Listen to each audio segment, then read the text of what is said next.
Putin's plan to rebuild Russia's empire failed miserably in Ukraine. President Putin's efforts to re-establish the Russian Empire in Ukraine have been in vain.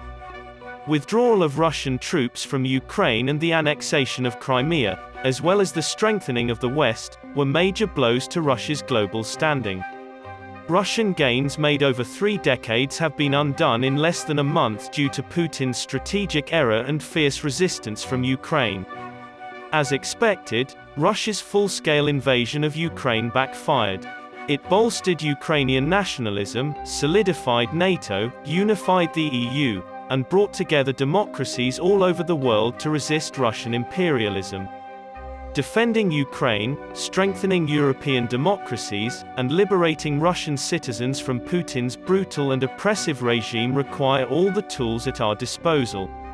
When Russia annexed Crimea in 2014, it severed ties with the Ukrainian capital, Kyiv. Russian aggression against Ukraine in 2022 only served to solidify Ukraine's national identity and its strong sense of self-government while also bringing Kyiv closer to the West. However, instead of rolling back and dividing the transatlantic community, Russia's military adventurism in Ukraine has brought the two continents closer together.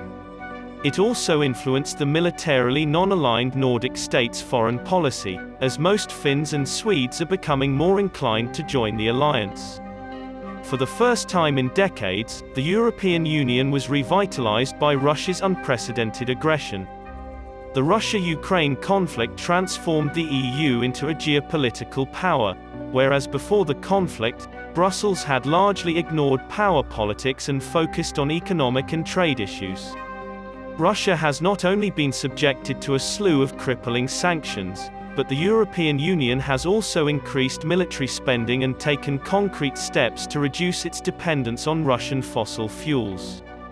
There are now loose alliances and coordination among democracies around the world, which isolating Russia and punishing it for its transgressions. A few days or weeks after Russia was isolated and sanctioned by the G7, Australia, South Korea and Taiwan as well as the other G7 countries provided a broad spectrum of political, military, economic, financial, and humanitarian help to Ukraine, as well as sanctions.